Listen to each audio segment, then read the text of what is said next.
Salmo 146, já no final do saltério, um dos últimos salmos aí, ao todo são 150. Nós já estamos aí na última parte dos salmos, Salmo 146. Diz assim a palavra do Senhor: Aleluia, louve, ó minha alma, o Senhor. Louvarei o Senhor durante a minha vida. Cantarei louvores ao meu Deus enquanto eu viver. Não confie em príncipes, nem nos filhos dos homens, em quem não há salvação. Sai-lhes o espírito e eles voltam ao pó. Nesse mesmo dia acabam todos os seus planos.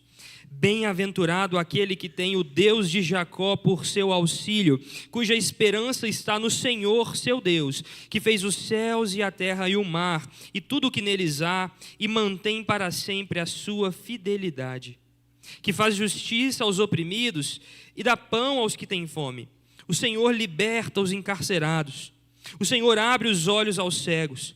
O Senhor levanta os abatidos. O Senhor ama os justos. O Senhor guarda o estrangeiro, ampara o órfão e a viúva, porém transtorna o caminho dos ímpios. O Senhor reina para sempre. O seu Deus, ó Sião, reina de geração em geração. Aleluia. Vamos orar ao Senhor mais uma vez, pedir para que o Espírito Santo ilumine essa palavra diante dos nossos olhos. Ó Deus, nós te engrandecemos nessa manhã, como cantamos aqui, porque Tu és grande e as Tuas obras são maravilhosas. E por isso, ó Pai, nós podemos dizer aqui que não há nenhum outro semelhante a Ti. E o nosso desejo nessa manhã é de fato ser alimentado pela Sua palavra, Deus. Nosso desejo é que nós saiamos daqui, ó Deus, plenamente cheios e satisfeitos do pão vivo que desce do céu, da Tua santa palavra, ó Pai. Que o Senhor possa iluminar o nosso coração através das Escrituras. Que o Senhor mostre se há em nós algum caminho mau, que o Senhor nos corrija, mas que o Senhor também nos encha com esperança e que o Senhor possa colocar os nossos olhos fixos naquilo que nós precisamos ver. Usa-me com graça nessa manhã, apesar de mim. É a nossa oração em nome de Jesus. Amém e amém. Queridos, o governo de Deus é melhor do que o governo dos homens. Quero que você guarde essa frase. O governo de Deus é melhor do que o governo dos homens. A verdade é que, mesmo dizendo essa frase, mesmo talvez você ao ouvi-la que tenha uma compreensão de que você crê no que eu acabei de dizer, o nosso coração constantemente duvida desta verdade. Você duvida, irmão. Você questiona. Você de fato tem o seu coração abalado ao pensar profundamente sobre esta verdade, sobre esta afirmação. Mas ela é importante para que a gente possa perceber de fato qual o coração do Salmo 146. Porque o centro aqui é o governo de Deus. O centro aqui é a excelência do reino de Deus. E para a gente compreender isso de uma maneira mais clara, a gente precisa se aprofundar nas palavras do salmista. A gente precisa descer um pouco mais profundo nessas águas aqui. E vale lembrar que o Salmo 146 é um dos salmos que fazem parte de um conjunto maior de salmos. Primeiro, ele está localizado no 5º livro dos Salmos. Se você olhar a sua Bíblia aí, você vai ver que os 150 salmos estão distribuídos ao longo de 5 livros. E ele está no último livro. E ele faz parte dos últimos salmos do saltério. Ele não está aqui à toa, irmão. Ele não foi colocado aqui nessa posição à toa. Existe algo profundo aqui para nós, para que a gente possa entender. Mas juntamente com o Salmo 146, a gente encontra o Salmo 111, que está lá na frente, lá no início, ou o Salmo 113, e outros salmos que são conhecidos como Salmos de Halel, ou de Aleluia. Salmos de louvor. Esses salmos geralmente ou começam com esta palavra, com essa declaração, aleluia, ou terminam com essa declaração, aleluia, ou começam e terminam com essa declaração. E esse conjunto de salmos são chamados de salmos de aleluia, ou salmos de louvor. O Salmo 146 é um destes, que de fato começa com a palavra aleluia e termina com a palavra aleluia. Mas além deste salmo ser um salmo de louvor a Deus, ele está localizado em um lugar na sua Bíblia, quando você olha aí, ele está no final do saltério, funcionando como uma doxologia, como junto desses outros salmos que estão aqui no final, que sempre vão tratar a respeito dos feitos de Deus e uma convocação ao povo para a adoração diante de quem Deus é e do que Deus faz. Esse é o desejo do salmista, então, que nós possamos louvar ao Senhor. E como isso fica claro para nós? Veja mais uma vez o primeiro e o segundo verso. O primeiro verso diz, aleluia. E essa palavra, ela é interessante. Ela não está muito presente no nosso contexto da língua portuguesa por causa da sua construção, porque nós não percebemos isso. Ela é, na verdade, uma expressão cunhada com a junção de duas palavras. A palavra halel, que significa louvor, exaltação, tributo, e que é como se fosse um prefixo do nome de Deus, do nome da aliança, o nome que nós conhecemos como Yahvé. Veja então que aleluia significa louvemos, uma convocação, um imperativo comum, coletivo, um chamado, uma convocação à adoração em assembleia. Louvemos ao Senhor, em outras palavras. Essa então é a primeira expressão do salmista no Salmo 146. E ele vai dizer ainda mais, ele diz depois no primeiro verso, louve, ó minha alma, o Senhor. No verso 2 ele diz, louvarei o Senhor durante a minha vida, cantarei louvores ao meu Deus enquanto eu viver.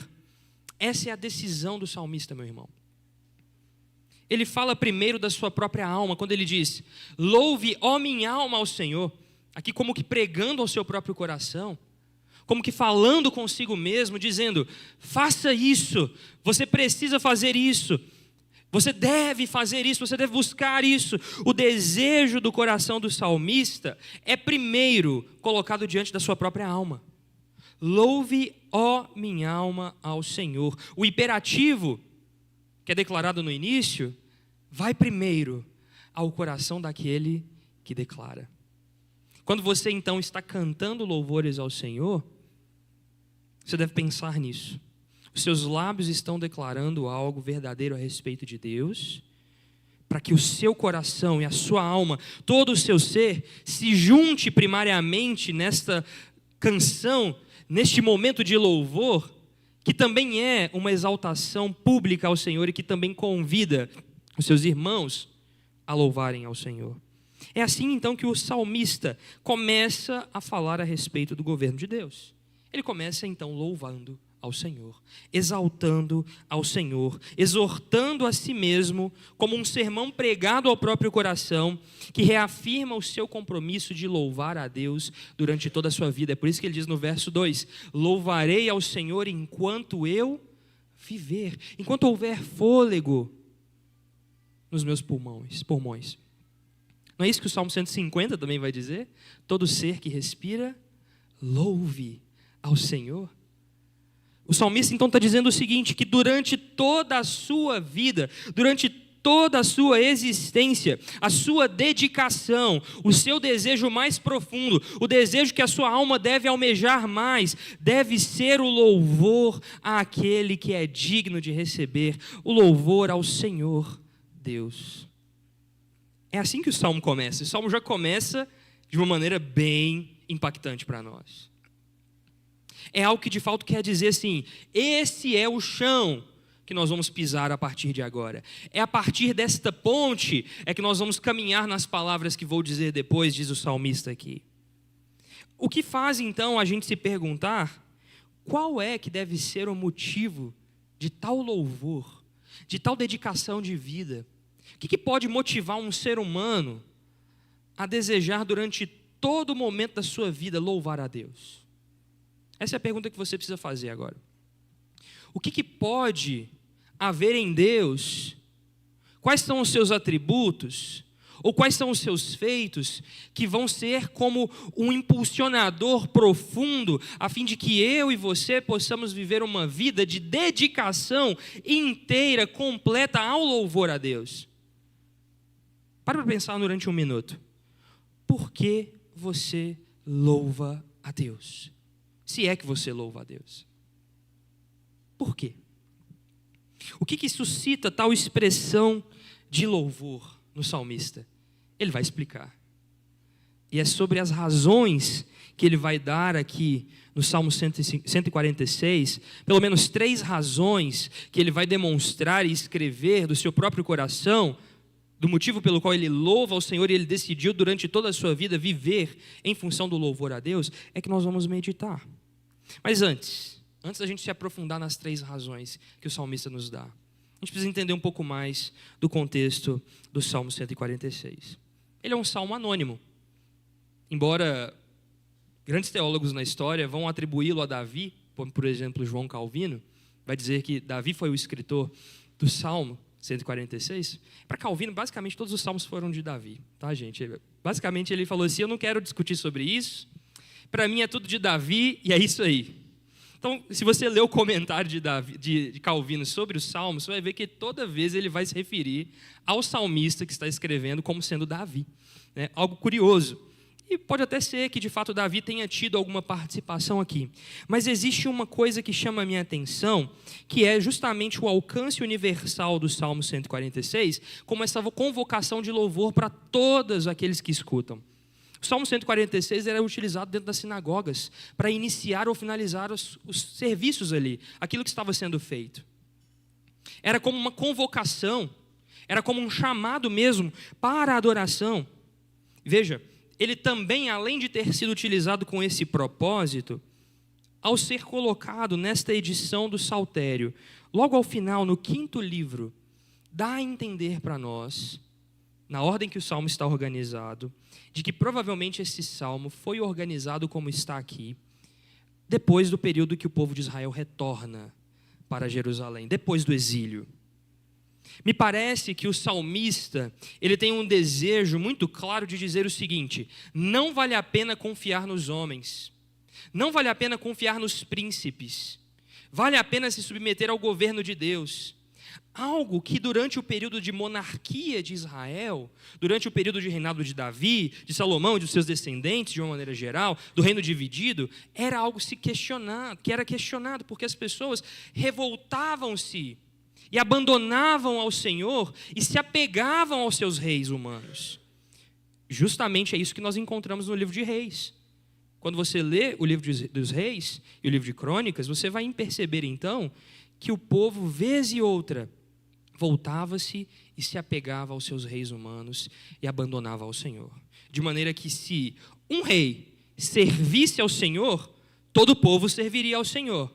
Mas se um rei decidisse abandonar ao Senhor e fazer dos outros deuses das nações ao redor a sua divindade, todo o povo o seguiria em idolatria.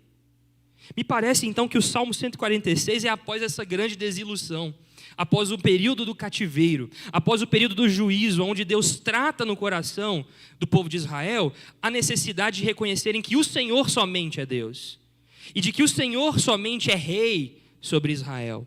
Veja que essa é a declaração do salmista: o Senhor reina em Israel. Saiba disso, ó Sião, diz o verso 10 do Salmo 146. Me parece então que esse salmo ele é um salmo tardio. Ele está colocado aqui justamente para lembrar o povo de que, a despeito de todas as realidades humanas, de todas as esperanças e expectativas, o governo pertence a Deus somente. E que é nesta realidade de governo de Deus que o coração dos homens deve descansar. E por isso, então, isso vai suscitar ao coração daquele que descansa no governo de Deus louvor. Me parece essa a construção. E nós conhecemos, de fato, a grande jornada do povo de Israel até aqui. O chamado, então, para nós hoje, irmãos, como povo de Deus, aqui em 2026, é o mesmo. Depositar a nossa confiança plenamente no governo de Deus e que isso suscite dos nossos corações um pleno e verdadeiro louvor, um comprometimento de vida em louvar a Deus eternamente. Esse é o desejo do salmista para nós. Esse é o desejo do Salmo 146 para nós. E é por isso, então, que nós vamos ver as razões pelas quais o Salmo 146 fala sobre a excelência do governo de Deus em detrimento ao governo dos homens. Serão pelo menos 3. A primeira delas, que você encontra logo nos versos de número 3 e 4, é que os homens não são dignos de confiança.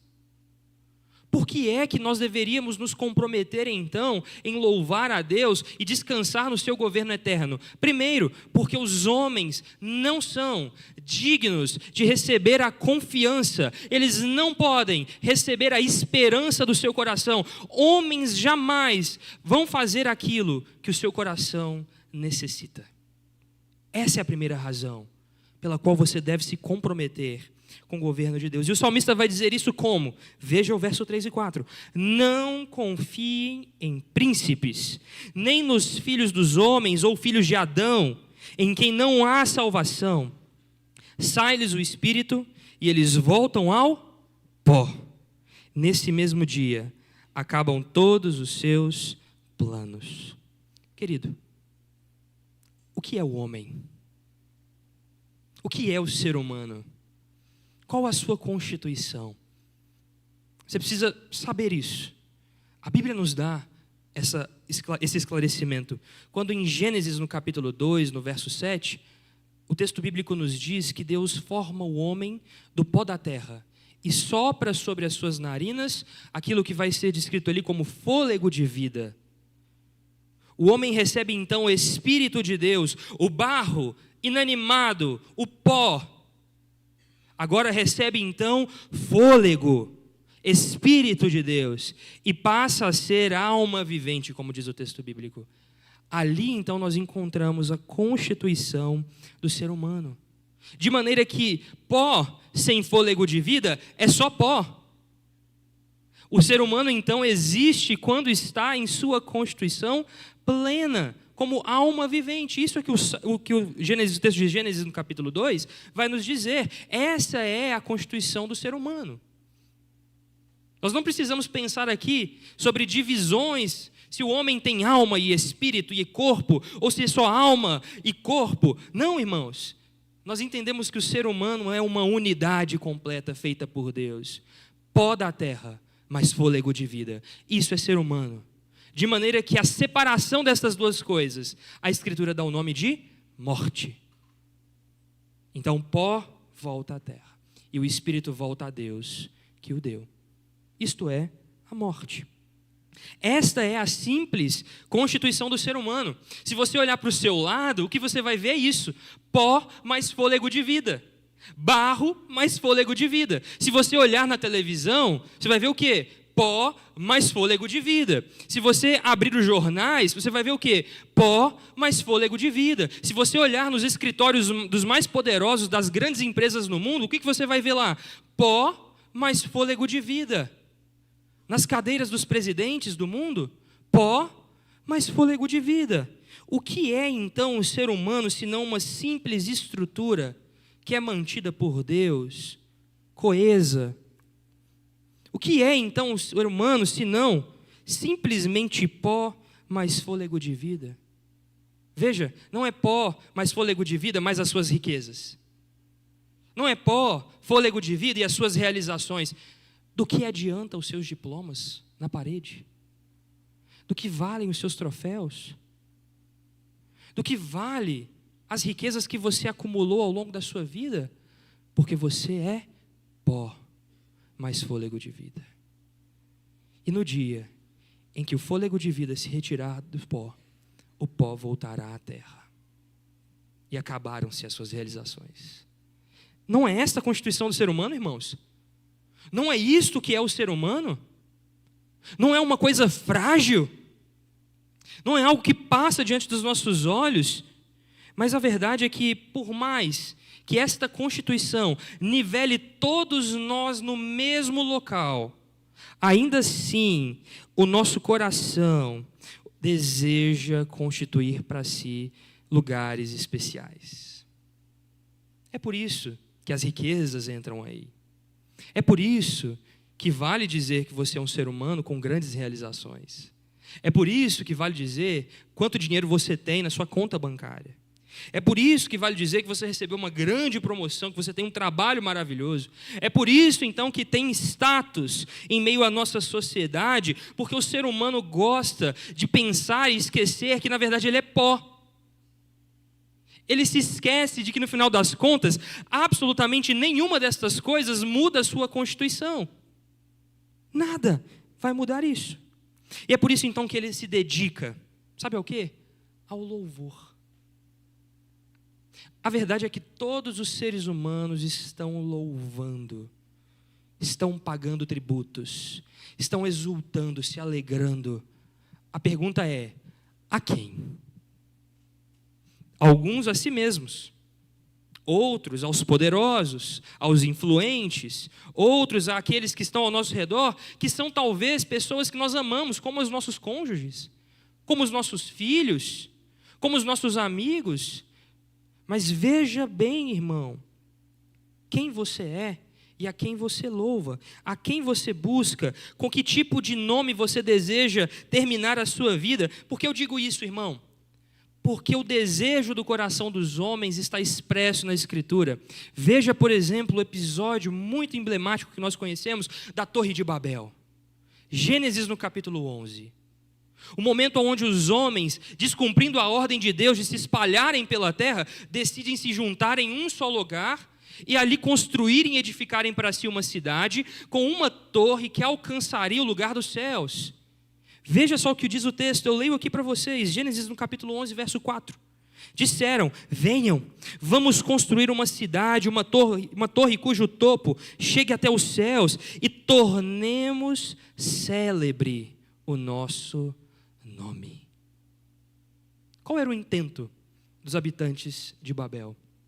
Fazer o seu nome grande, engrandecer o seu nome entre a terra. Irmãos, muitos vivem dessa maneira. Os homens, uma vez por causa do pecado, por causa deste evento também registrado em Gênesis, da queda, começam agora a buscar louvar a si mesmos, louvar as suas próprias realizações, louvar aos seus semelhantes, louvar aqueles que possuem influência, poder, riqueza. E essa busca de fazer um nome célebre, de fazer um nome grande na terra, é o que move a vida de muitas pessoas. Há pessoas que se levantam todos os dias com uma intenção: vencer.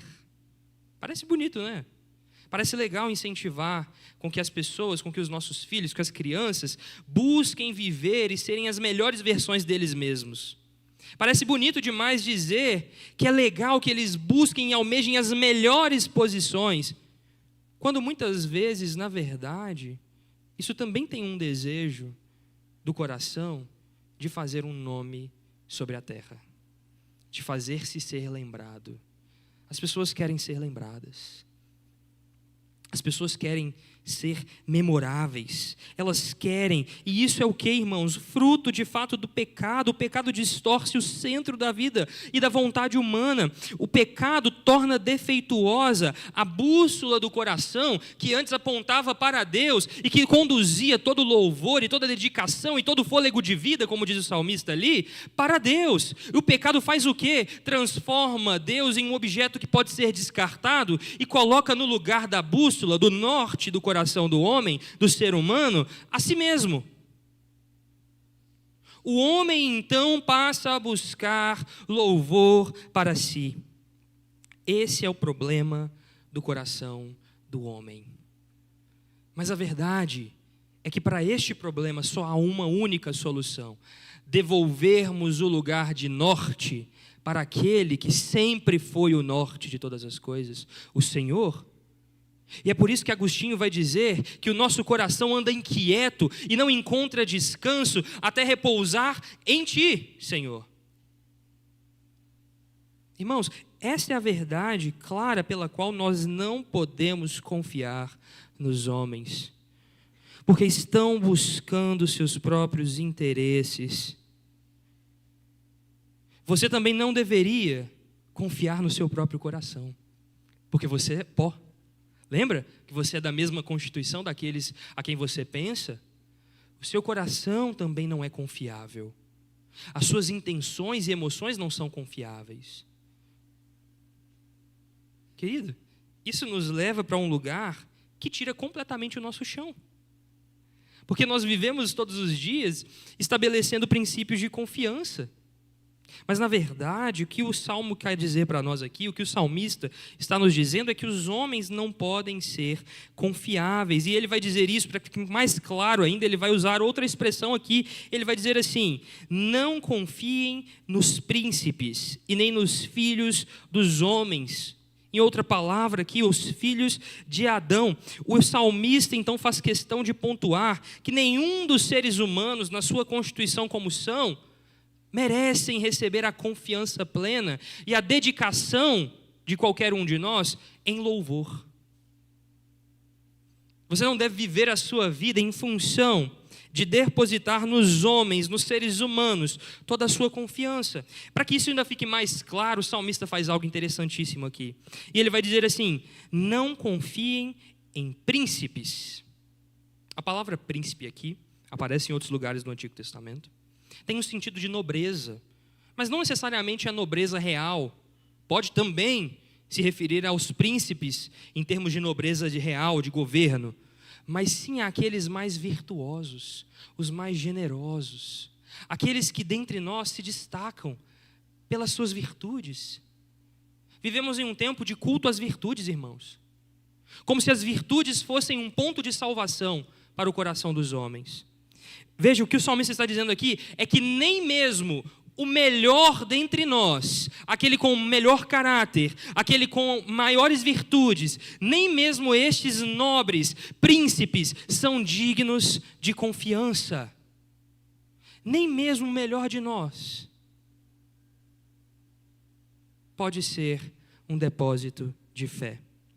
Queridos, não há nenhum ser humano, nem mesmo no mais virtuoso, nem mesmo no mais excelente governante, nem mesmo em qualquer um destes, fundação firme de confiança, não pode haver neles salvação. Essa é a declaração e a primeira razão pela qual nós deveríamos nos apegar ao Senhor. E nós deveríamos dedicar a nossa vida em louvor a Deus, porque nós não podemos encontrar nos homens salvação. O que é que então significa salvação para o salmista? Porque talvez quando eu falo salvação, o que vem imediatamente à sua mente, obviamente pelo contexto bom que nós estamos aqui, desfrutando da salvação eterna em Cristo Jesus, é exatamente este. Quando pensamos em salvação, pensamos no perdão dos pecados. Pensamos que o sacrifício feito por Jesus é suficiente e nos livrou da condenação eterna. Então fomos salvos da ira de Deus em Cristo Jesus. Isso é verdade e a maior verdade que nós temos aqui, irmãos. Mas veja que o salmista, falando sobre salvação, entende que é algo além desta realidade. Obviamente, o salmista pensa na questão do bem-estar espiritual e no livramento dos pecados que só Deus pode proporcionar ao homem. Mas a salvação no Antigo Testamento tem uma expressão ainda mais ampla. Ela não significa simplesmente o perdão dos pecados, mas ela significa prosperidade de vida, vida abundante de alegria, descanso pleno no Senhor, livramento dos inimigos e vida abundante em meio ao povo da aliança. Salvação é tudo isso junto. Salvação, então, no Antigo Testamento tem a ver com redenção da alma, sim, mas também tem a ver com uma vida comum que glorifique a Deus. Tem a ver com o culto do povo de Israel, sim. Tem a ver com a vitória de batalhas, sim. Tem a ver com tudo isso. E é por isso, então, que a Escritura vai dizer que o Senhor é o Salvador do povo de Israel. É o Senhor que traz auxílio ao povo de Israel e livramento ao povo de Israel. É por isso que Davi, como rei, regente, pode dizer assim: Deus é o meu auxílio. Deus é o meu Salvador, falando em nome do seu povo. Esta verdade, então, mostra para nós que a salvação no Antigo Testamento, que o crente do Antigo Testamento entendia que salvação era também o livramento de uma doença, era bem como a vitória de uma batalha, era também um bem-estar espiritual, o perdão dos pecados. A salvação era segurança e auxílio divinos, de maneira que só o Senhor poderia providenciar aos homens salvação. Só o Senhor poderia dar vitórias a um exército. Só o Senhor poderia fazer com que o povo prosperasse. Só o Senhor poderia curar alguma peste em meio ao povo. Só o Senhor poderia fazer com que o povo ao redor de Israel pudesse vir a Jerusalém cultuar ao Deus de Israel. Só o Senhor. Portanto, a salvação pertence ao Senhor. E o motivo pelo qual os crentes não devem confiar nos homens é, portanto, porque nenhum dos homens possui o poder de salvar. Nenhum dos homens pode dar a você segurança. Nenhum dos homens, por melhor que seja, por mais poderoso que seja, pode dar a você descanso. Nenhum dos homens pode dar a você plenitude, paz. É por isso que todos os dias, irmãos, não importa o contexto que nós vivamos, em qualquer lugar deste planeta, as pessoas deitam as suas cabeças nos travesseiros, pensando, e o que será do meu amanhã? Seja para acordar no dia seguinte e trabalhar, seja no dia seguinte para começar a pensar sobre o que vai acontecer, porque no final das contas o homem não possui o poder para salvar, porque são barro, e sem o Espírito voltam a ser apenas barro. Nem mesmo o melhor dos homens, irmãos, nem os mais poderosos, nem os reis, nem os virtuosos, nem os de grande caráter, nem os de grandes realizações, nem os de grande riqueza podem salvar. Não há salvação em homem algum. A morte é o ponto final para todos os filhos de Adão, e é por isso que o salmista vai dizer assim, porque eles são pó, e quando lhes sai o fôlego de vida, voltam ao pó. Acabam-se os seus planos, os seus projetos, as suas realizações. Por isso, então, a morte é o argumento verdadeiro e derradeiro para que você compreenda de que não vale depositar nos homens salvação. Essa é a primeira razão, e se ela já não bastasse para nós, se a gente pudesse terminar aqui, isso já seria suficiente para que a gente percebesse de fato que tudo aquilo que nós necessitamos e desejamos não encontra nos homens. O salmista não vai nos deixar sem esperança. Ele vai então colocar os nossos olhos no caminho correto. Ele vai levantar o nosso coração para mostrar então que uma vez que os homens não são confiáveis, Deus o é. Deus é confiável. O caráter e os feitos do Senhor são dignos de toda a confiança. Isso fica evidente para nós a partir do verso 5. Quando ele vai dizer, bem-aventurado aquele que tem o Deus de Jacó por seu auxílio, cuja esperança está no Senhor, o seu Deus, que fez os céus e a terra, o mar e tudo o que neles há, e mantém para sempre a sua fidelidade, que faz justiça aos oprimidos, que dá pão aos que têm fome. O Senhor liberta os encarcerados. O Senhor abre os olhos aos cegos. O Senhor levanta os abatidos. O Senhor ama os justos. O Senhor guarda o estrangeiro. Ampara o órfão e a viúva, porém transtorna o caminho dos ímpios. Enquanto a primeira razão, irmãos, buscava destruir o altar de idolatria que nós construímos a nós mesmos e aos nossos semelhantes em nossos corações, a segunda razão é como um bote salva-vidas lançado em meio ao mar revolto.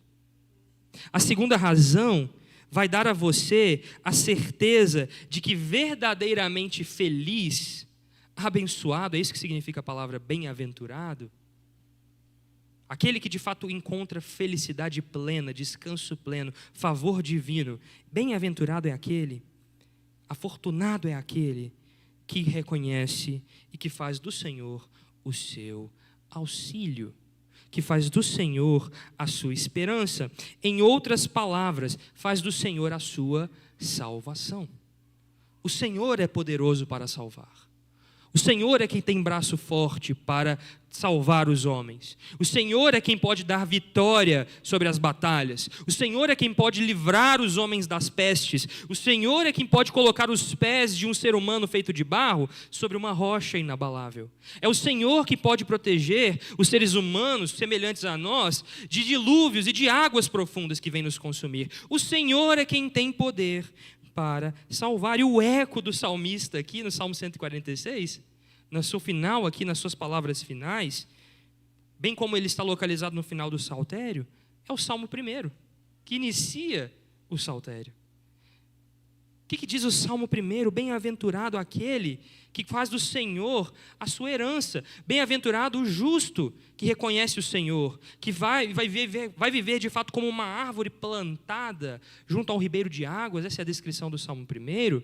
Veja só, esta é a verdade que ecoa também no Salmo 146. A verdade que vai nos conduzir à verdadeira vida, à alegria plena e à fonte plena de salvação. É por isso que eu gosto de me lembrar, em uma dessas minhas últimas viagens, no ano de 2024, quando eu tive o privilégio de ir à igreja Capitol Hill, nos Estados Unidos, o pastor Mark Dever, que é uma grande referência para nós aqui como igreja.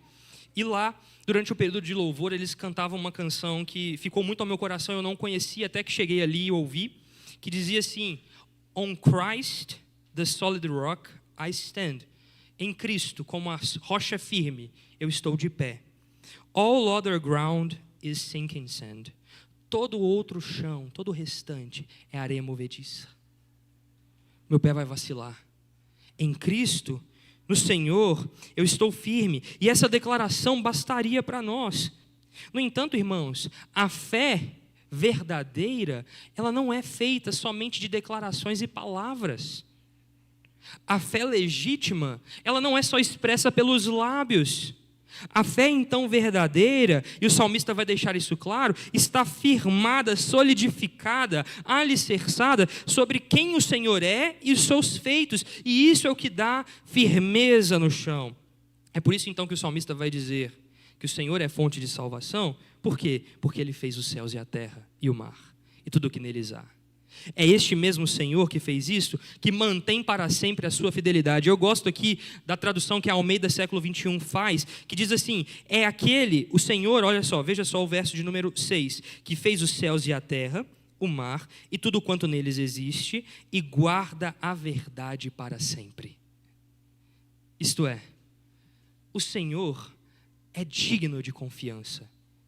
Porque assim como os céus estão nos céus, o mar está no mar, todos os seres estão no seu devido lugar, tudo permanece como Deus havia criado e determinado em sua santa palavra. Ele mesmo é fonte primária de confiança e de verdade, porque mantém a verdade de todo o cosmos como ele está. É por isso então que o salmista vai dizer: o firme fundamento de segurança, o bem-estar, de salvação é o Deus de Jacó. Não é à toa que o salmista vai fazer uma referência a um dos patriarcas aqui, de uma maneira clara dizer para nós o seguinte: de que este Deus não é um ser impessoal. Não, este Deus que criou os céus e terra e mar é o mesmo Deus que sustenta a verdade para sempre, é o mesmo Deus que é fonte digna de confiança, é o mesmo Deus que chamou os nossos pais no deserto para caminharem em sua presença, é o mesmo Deus que faz agora ser o Deus de Jacó, o Deus da aliança, um Deus que estabeleceu aliança com os homens. Este é o Criador e este também é a rocha segura, este também é o Redentor do povo. É por isso então que Deus é fonte de confiança plena, porque sua palavra nos diz isso. E ele ainda diz mais: não só porque Deus fez os céus e a terra e mantém a verdade no universo, não só pelos feitos grandiosos do Senhor, mas pelo seu belo caráter. E como é que o salmista vai demonstrar o caráter santo de Deus para nós? Veja os versos que se seguem. Ele vai dizer que faz a justiça aos oprimidos, que dá pão aos que têm fome, o Senhor que liberta os encarcerados, o Senhor que abre os olhos dos cegos, o Senhor que levanta os abatidos, o Senhor que ama os justos, o Senhor que guarda o estrangeiro, ampara o órfão e a viúva, e porém transtorna o caminho dos ímpios. Em todos os casos aqui descritos, fica evidente para nós que o salmista deseja mostrar o seguinte: há aqueles que são oprimidos, que têm fome, que estão encarcerados, que são cegos, abatidos, também justos, estrangeiros, órfãos e viúvas, todos estes que estavam desamparados de absolutamente todo o cuidado dos homens ao redor. Ora, se alguém tem fome é porque não há alguém dando comida. Se alguém está encarcerado é porque alguém o escravizou. Se alguém foi oprimido é porque tem alguém oprimindo. Se alguém foi abatido é porque alguém o abateu. Veja só, em todos esses cenários, como bem o órfão e a viúva, no contexto bíblico, apontavam para um cenário de desesperança total. Porque todos estes aqui dependiam dos príncipes, dos homens, para encontrarem alívio. E o que o salmista está dizendo para nós ao colocar toda essa lista aqui, é de que o caráter santo de Deus sustenta até mesmo aqueles que foram desamparados pelos seus semelhantes.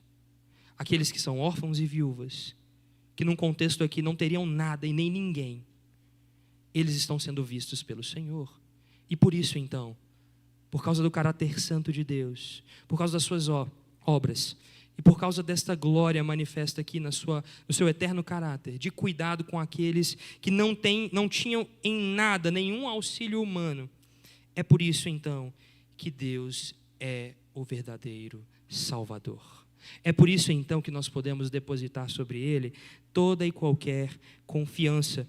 E mesmo este Deus que ampara aqueles necessitados, é o mesmo Deus que fará perecer aqueles que depositaram em si mesmos ou em outros homens o desejo de salvação. É por isso que ele vai dizer aqui que os ímpios serão transtornados pelo Senhor.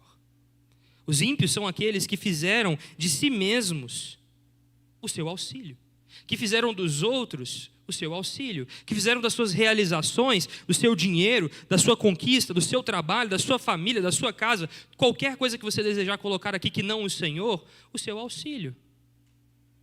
É por isso então, irmãos, que a impiedade gera uma versão distorcida da realidade. Gera uma versão distorcida de quem nós somos e de quem Deus é.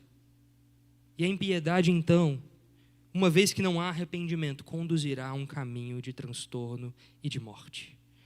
Porque não há nenhum outro chão firme o suficiente para que nem mesmo os pequenos que são desamparados pelos homens possam se amparar, que não seja o Senhor. Isso é que o salmista quer dizer para nós. Portanto, queridos irmãos, parece que dizer estas coisas num dia como este parece ser um ultraje ou causa espanto no coração de muitos apaixonados. Mas Deus é justo e se levanta contra toda a injustiça que se manifesta nesta terra. Não precisamos aqui, irmãos, e prestem bem atenção no que eu vou dizer, nós não precisamos aqui de pautas políticas ou representantes ideológicos para que nós possamos nos posicionar a favor da justiça, como Deus nos chama a fazer pelas Escrituras. No tempo em que nós vivemos, a idolatria política tomou lugar no coração de muitas pessoas. O desejo de confiar em príncipes tomou lugar no coração de muitos homens. O nosso povo, irmãos, o povo da aliança, deve depositar a sua confiança única e exclusivamente no Senhor nosso Deus. Esse é o chamado para nós hoje. Veja, há um Senhor que está ao lado daqueles que reconhecem a sua pequenez e insuficiência, que reconhecem que são barro, que precisam, que não depositam sua confiança em si mesmos e nem nos seus semelhantes ao seu redor. O Senhor é quem está ao lado. O Senhor, não o Brasil. O Senhor, não a igreja. O Senhor, não a ONU. O Senhor, não o presidente dos Estados Unidos. O Senhor e o Senhor apenas é que está ao lado daqueles que fizeram dele a sua salvação. Guarde isso no seu coração, irmão. Quebre os altares de idolatria que estão sendo estabelecidos nos dias que nós vivemos. Comece a vigiar o seu próprio coração. E isso é concluído no Salmo 146 como um golpe final às nossas idolatrias, quando o salmista vai dizer o verso 10, porque na verdade o Senhor reina para sempre, o seu Deus, ó Sião, reina de geração em geração, aleluia. Por fim, irmãos, a última razão que nós devemos aqui nos juntar ao salmista, nesta grande orquestra de louvor a Deus, por quem Deus é, pelos seus feitos, pela segurança que Ele traz, pelo governo de Deus, é a afirmação verdadeira e inabalável de que Deus é quem reina. Os homens estão iludidos, irmãos. Nós nos iludimos ao pensar que a nossa vida está nas mãos dos governantes, ao pensar que a nossa vida está nas mãos do nosso próprio esforço, do nosso chefe, ao pensar que a nossa vida depende daqueles que estão ao nosso redor. Irmão, o Senhor reina. E é o Senhor apenas quem exerce domínio sobre tudo e todos plenamente. Querido, entenda isso. A afirmação então derradeira para nós é de que o reino de Deus é tudo que o ser humano precisa e deseja, porém não sabe. O que os homens buscam correndo atrás de dinheiro todos os dias e abandonando todo o resto, o que os homens buscam ao fazer o seu nome célebre, o seu nome grande sobre a terra, o que os homens buscam ao criar guerras e tantas batalhas no nosso mundo que nós vemos hoje, o que os homens buscam ao buscar os seus próprios interesses, roubando dinheiro de pobres e necessitados, dos órfãos e das viúvas, os que os homens buscam aqui, na verdade, é um desejo corrompido pelo pecado, mas que só encontra satisfação em se submeter plenamente ao governo de Deus.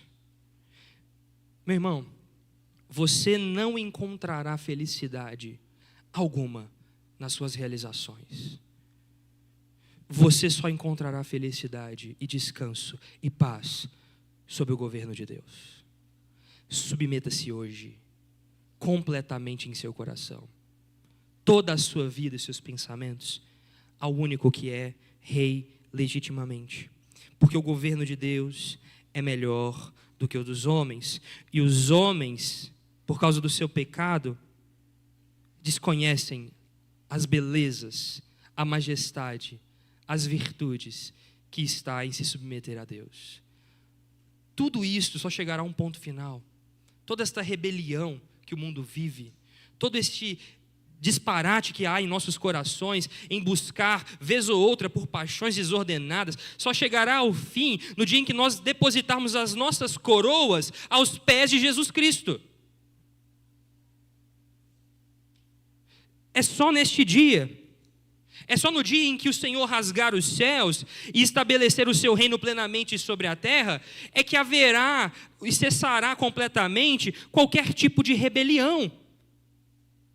Mas isso começa hoje em nossos corações, se nós hoje entregarmos completamente o cetro da nossa vida nas mãos daquele que é digno de governar. Você não é, eu não sou.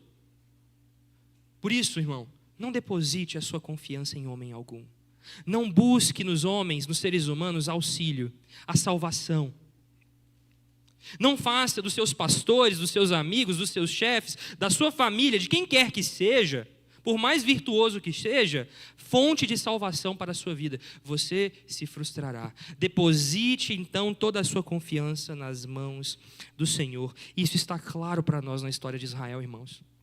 O povo de Israel foi liberto do cativeiro no Egito. E logo no início nós vemos que a Bíblia vai dizer que Deus se enfurece com aqueles homens, porque aqueles homens eram obstinados e não se sujeitavam ao governo de Deus. E aquilo se perdura por 40 anos, durante todo o período que Moisés conduziu aqueles homens no deserto. De maneira tal que os homens não entraram e uma geração inteira pereceu no deserto por causa da obstinação do coração, porque não renderam ao Senhor o cetro de governo das suas vidas. O Senhor que os livrou, que os salvou, que os tirou da escravidão, que deu a eles comida. Mas isso não para aí, meu irmão. Quando o povo de Deus entra na terra e Josué lidera aquele povo, pouco tempo depois, após conquistarem parte da terra, se envolvem de fato com os deuses e com as nações ao seu redor, uma vez que Deus havia dito para eles: não façam aliança alguma com os povos ao redor, antes os expulsem da presença de vocês, porque eles serão armadilha para vocês e vocês se apegarão aos deuses deles. Pois dito e feito, foi o que o povo fez. E aí Deus levanta juízes, o período mais sombrio da história de Israel. Como diz o texto do livro de Juízes, e ali naquele tempo não havia rei em Israel, e cada um fazia o que lhe parecia certo aos seus olhos. Irmãos, isso não para aí. Pouco tempo depois, o povo começa a clamar a Deus e dizer: Senhor, nós queremos um rei semelhante aos reis das nações ao nosso redor. E então o profeta Samuel lamenta diante de Deus, dizendo assim: Senhor, eles estão me rejeitando. E o que Deus diz a Samuel, irmãos?